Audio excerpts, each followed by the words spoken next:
The cedar wood candle flickered on our dining room table, casting dancing shadows across Joshua's face as he spoke the words that would shatter my world.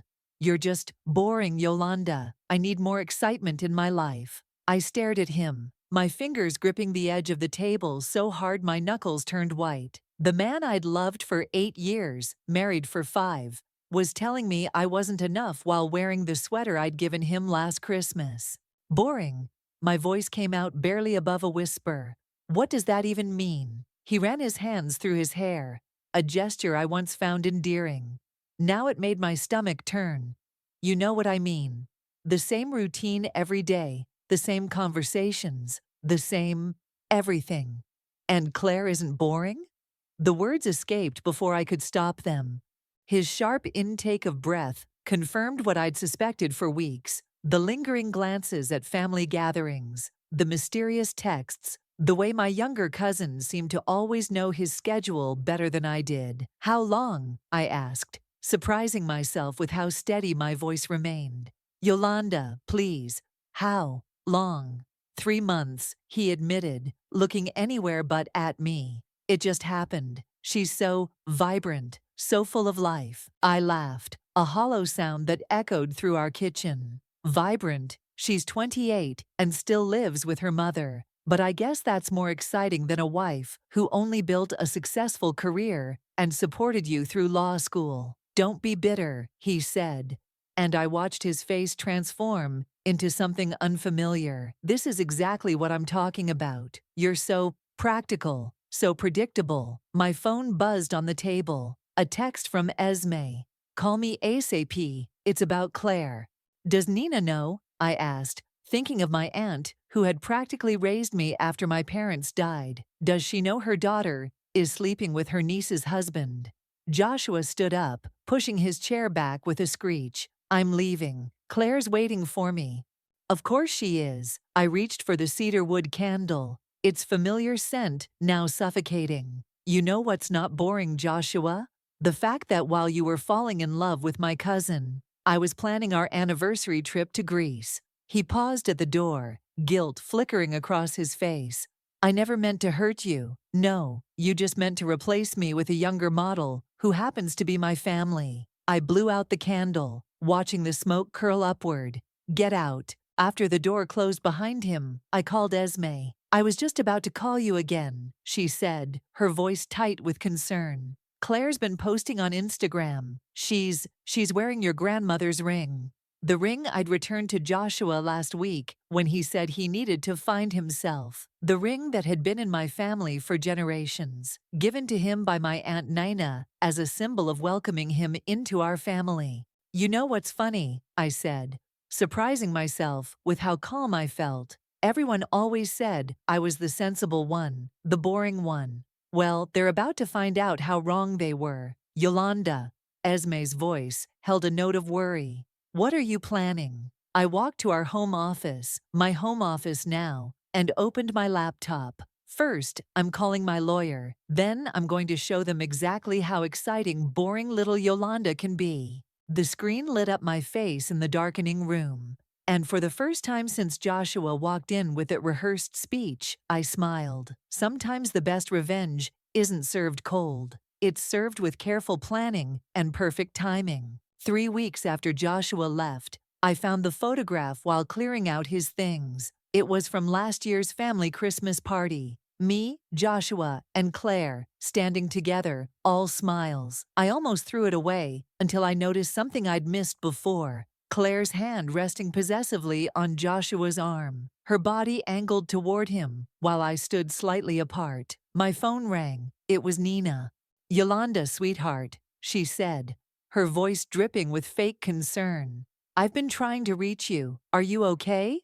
I stared at the photo. "I'm fine, Aunt Nina. Just busy with work." "Well, I think we need to talk about the house." My grip tightened on the phone. The house Joshua and I had bought together, the one I'd spent 3 years renovating while he focused on his career. "What about it?" "Claire mentioned you might be selling. She and Joshua are interested in buying it. You know, since they're getting married." The photo crumpled in my hand. "Married? It's been 3 weeks. When you know, Nina said cheerfully. And they've known each other forever. Remember how close they were at family gatherings? Too close, apparently. I thought back to all those dinners, the way Claire would dominate conversations, making subtle digs about my boring job in finance, while showcasing her free spirit lifestyle. I'm not selling, I said firmly. Don't be difficult, dear. You can't afford it on your own. And, actually, I cut her off. I can. In fact, I just got promoted to senior financial advisor. But you'd know that if anyone had bothered to ask about my life, instead of focusing on Claire's latest adventure, the doorbell rang. It was Esme, holding a bottle of wine and wearing her "we need to talk" expression. I have to go, I told Nina. And please tell Claire to stop posting photos of my grandmother's ring. It doesn't belong to her. I opened the door for Esme, who immediately pulled me into a hug. You're not going to believe what I found out, she said, heading straight for my kitchen. Pour the wine. You're going to need it. I grabbed 2 glasses while she pulled up something on her phone. Remember last year when Claire started that wellness coaching business? I nodded. She'd never shut up about it at family events. Well, look at this. Esme showed me a series of emails she'd discovered through her work at the bank. She's been taking investments from family members, including Joshua, promising huge returns on some sort of wellness resort scheme. My hands shook as I read the emails. These numbers don't add up. This is basically a pyramid scheme. Exactly. And guess who invested most of his savings? Your ex-husband. I sat back, pieces clicking into place. That's why they want the house. They're broke. Bingo. Esme poured more wine. Joshua probably figured out he was scammed and decided to cut his losses by trading up to the scammer herself. I walked to my office and pulled up my investment portfolio. You know what's interesting about pyramid schemes? They always collapse. And when they do, what are you thinking? I smiled, remembering something my grandmother used to say about patience being a virtue. I'm thinking it's time to make some strategic moves of my own. Starting with a call to my friend Quentin at the auction house, the one who handles foreclosures. The very same. I raised my glass. To Claire and Joshua's perfect life, may it crash and burn spectacularly. Esme clinked her glass against mine, but her expression was concerned. Just be careful, okay? Revenge can be messy. Oh, I won't get my hands dirty, I promised. I'll just make sure I'm there to collect the pieces when everything falls apart. And trust me, it will. The charity auction buzzed with the city's elite, but I was only interested in one person. Quentin stood by the bar, his auction paddle tucked under his arm, as he sipped champagne. Well, if it isn't my favorite financial advisor, he said as I approached. Here to bid on some overpriced art? Actually, I'm here to talk about Joshua and Claire. His eyebrows shot up. Ah, I was wondering when you'd ask. He gestured to a quiet corner. Their financial situation is interesting. Define interesting. Let's just say your ex-husband's law firm isn't doing as well as they pretend. 3 major clients pulled out last month. And that wellness resort of Claire's. He shook his head. The property they bought is worthless. Protected wetland. Can't build a thing on it. I took a sip of champagne to hide my smile. How much did they invest? Nearly everything. Joshua mortgaged his part of your house to fund it. Claire convinced him it was a sure thing. A familiar laugh cut through the crowd. I turned to see Claire, draped in a designer dress, working the room. Joshua trailed behind her, his forced smile not quite reaching his eyes. They don't look worried, I observed. That's because they're desperately seeking new investors. Quentin lowered his voice. But here's what they don't know. The bank is about to call in Joshua's loans. All of them. My heart raced. When? Next month. Unless they can come up with $500,000. They'll lose everything, including that fancy new house they just bought. I watched as Claire charmed another potential investor, her hand possessively gripping Joshua's arm. The mansion on Maple Drive, that was way over their budget. Exactly. They're underwater on the mortgage already. It'll be one of the first things to go to auction. He studied my face. You know, I could make sure you're notified when it does. I'd appreciate that. Claire spotted me and waved, her smile too bright to be genuine. She started making her way over. "Quick," I muttered to Quentin. "Laugh like I just said something hilarious." He did, and I touched his arm playfully just as Claire reached us. "Yolanda," she exclaimed, air-kissing my cheek. "I didn't expect to see you here. You usually find these events so— what was the word you used to use? Tedious?" That was before I discovered how entertaining they can be. I turned to Quentin. "Speaking of entertainment, tell me more about that property you mentioned. The one going to auction next month?" Claire's smile faltered slightly. Behind her, Joshua shifted uncomfortably. Of course, Quentin played along perfectly. "It's a prime piece of real estate. Perfect investment opportunity for someone with liquid assets." Joshua cleared his throat. "We should go, Claire. We have that meeting." "But we just got here," she protested, her eyes darting between Quentin and me. "Now, Claire." Joshua's voice held an edge I'd never heard before. As they walked away, I heard Claire hiss, "Who is he? What were they talking about?" Quentin chuckled. "You know, revenge doesn't usually look this good on people." "This isn't revenge," I said, watching Joshua practically drag Claire toward the exit. "This is justice. They're about to learn that karma doesn't care how vibrant you are. Just remember," Quentin warned, "when you're playing the long game, patience is everything." I finished my champagne, remembering how Joshua had called me boring. Good thing I've always been good at waiting. After all, the best investments take time to mature. Speaking of investments, Quentin pulled out his phone. "Let me show you the auction details for that house.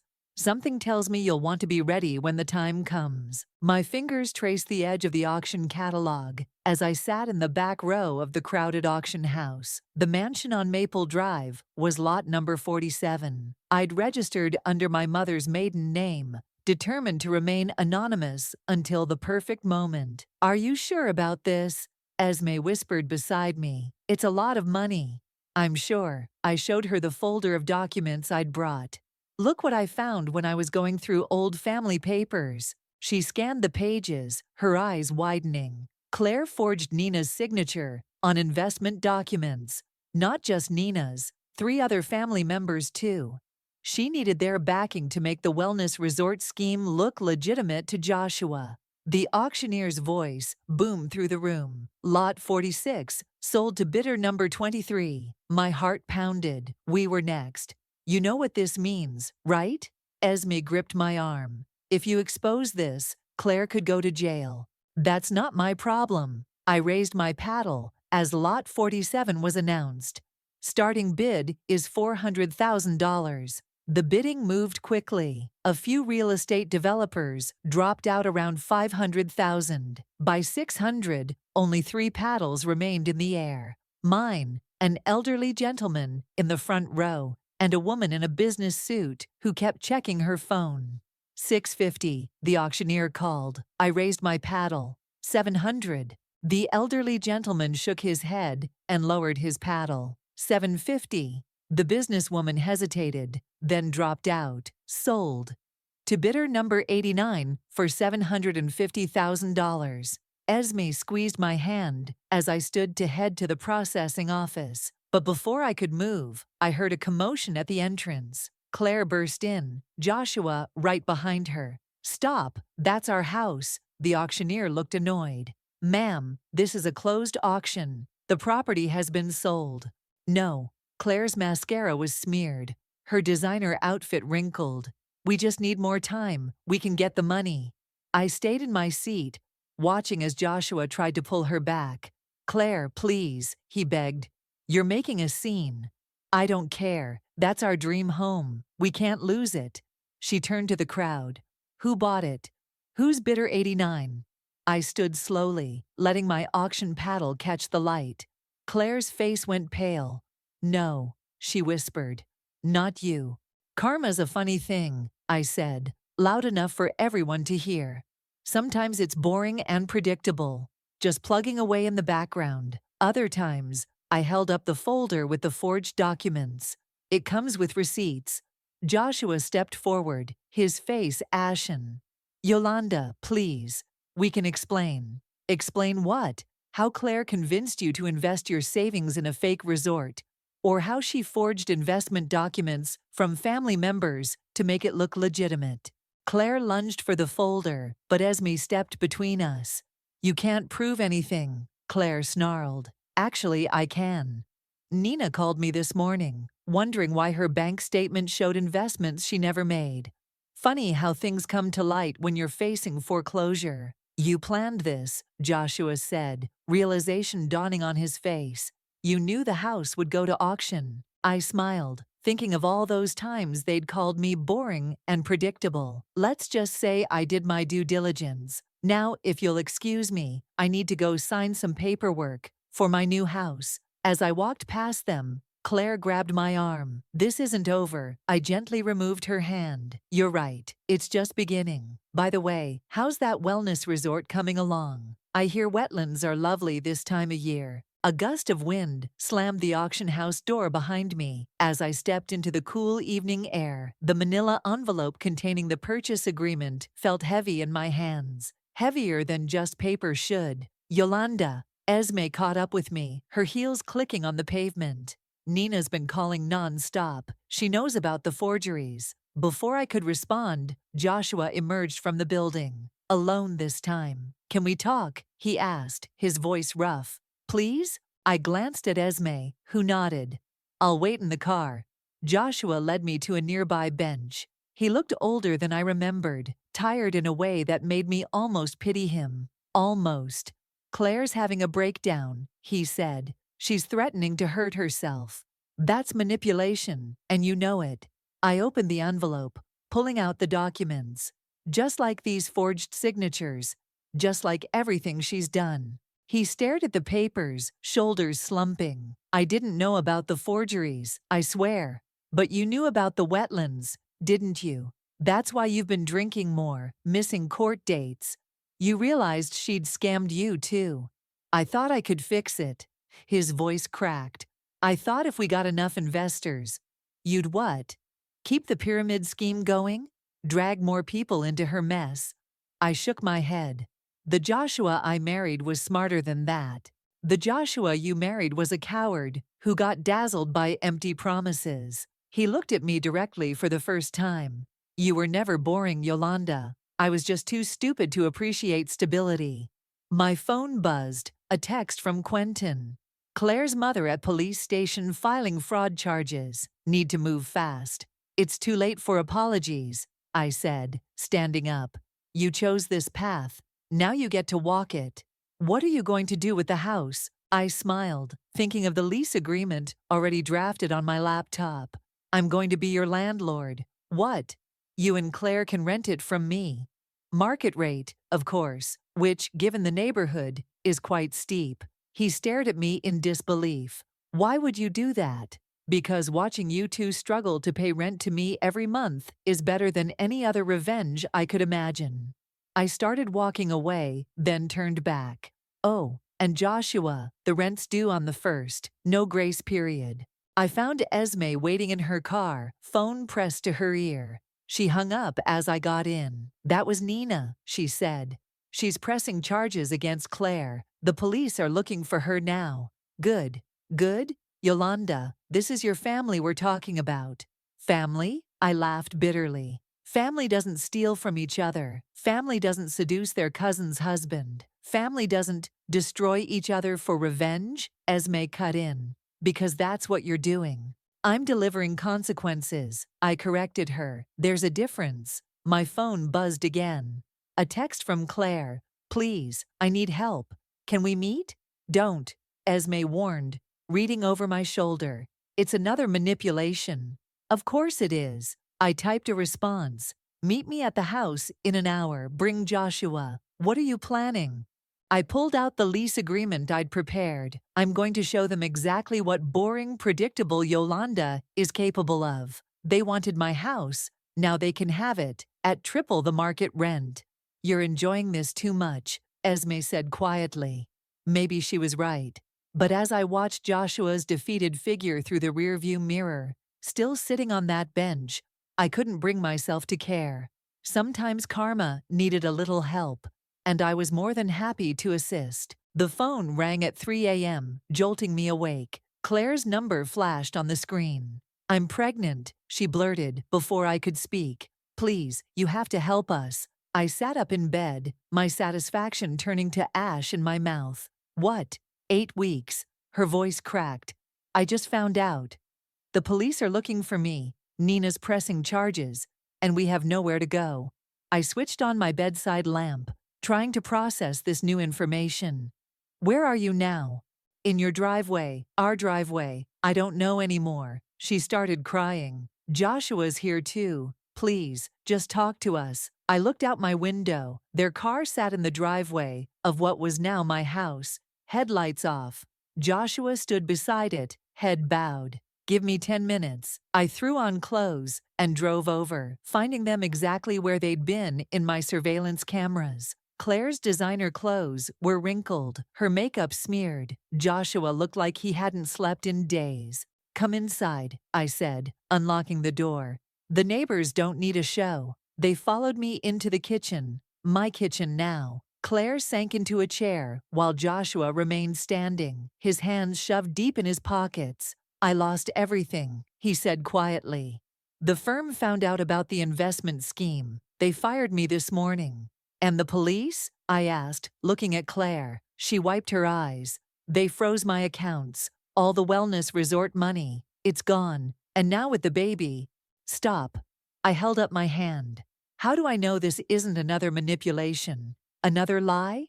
Claire fumbled in her purse and pulled out an ultrasound photo.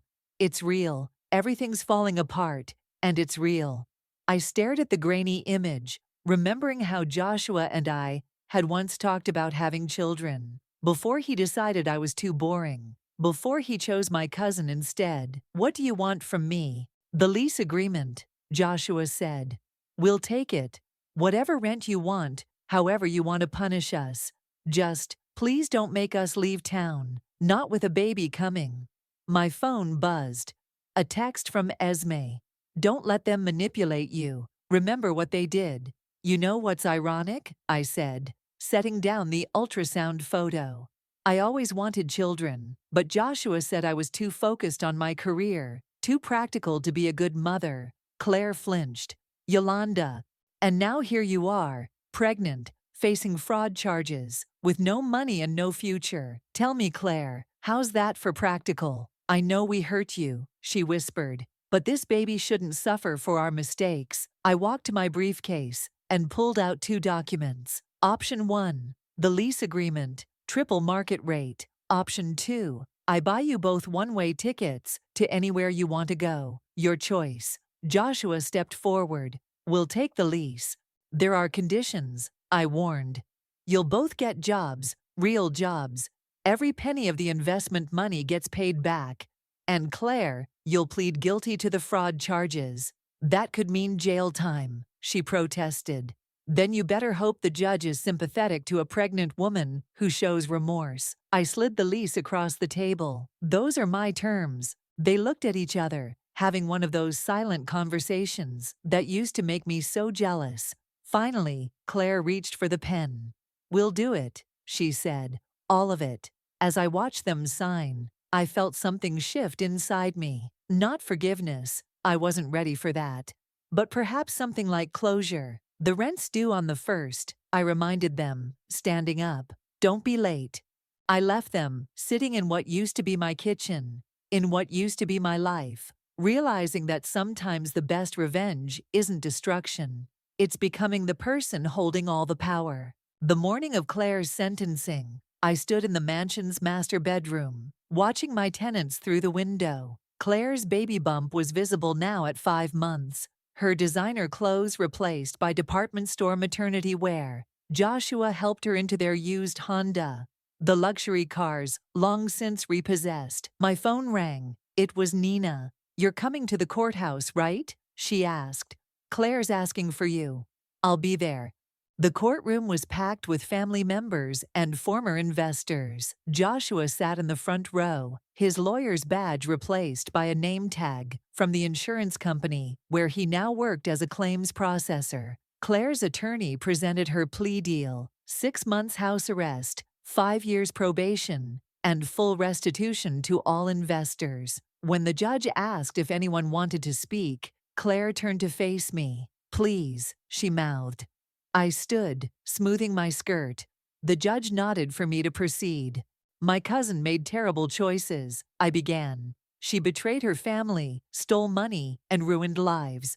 But she's taking responsibility now. She's paying back every dime, working an honest job for the first time in her life."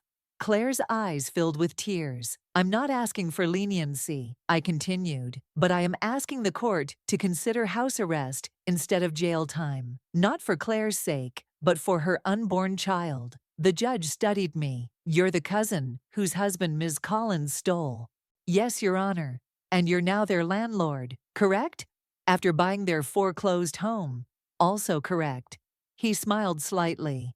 "Interesting form of justice you've created there. Very well. I'll accept the plea deal." Relief flooded Claire's face. As the bailiff led her out to process the paperwork, Joshua approached me. "Thank you," he said.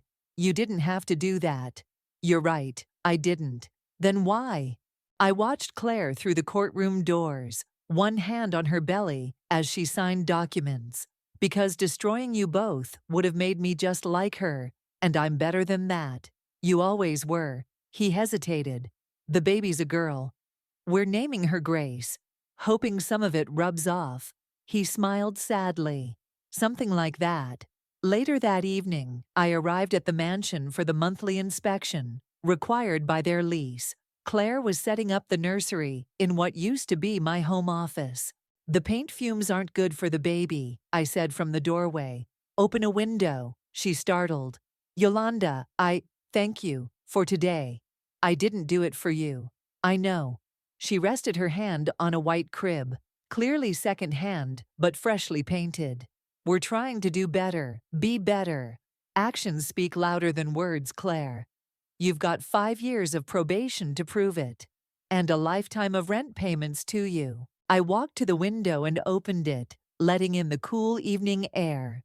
"Consider it a daily reminder of the consequences of your choices. Will you ever forgive us?" I turned to face her, remembering all the family gatherings where she'd subtly undermined me, all the times she'd flirted with Joshua while I was in the room. "Forgiveness isn't part of our lease agreement," I said finally.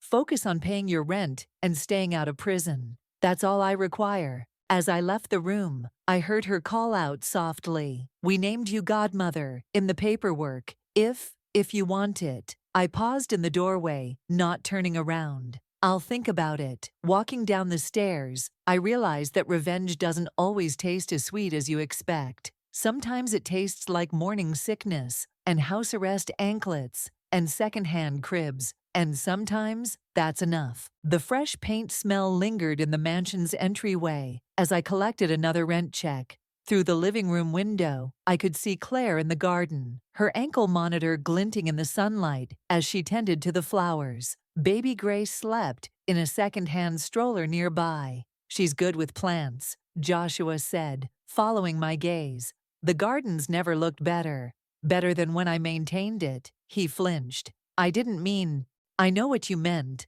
I tucked the check into my folder. "How's the insurance job?" "Steady, boring." He smiled wryly. "I've learned to appreciate boring." My phone buzzed. A text from Quentin. "Dinner tonight." "You're dating him, aren't you?" Joshua asked, noticing my smile. "The auction house guy. Not that it's your business, but yes." Claire came in, wiping soil from her hands. "The roses need fertilizer. I was wondering if—" "Use whatever you need," I interrupted. "Just keep the receipts for the rent credit we discussed."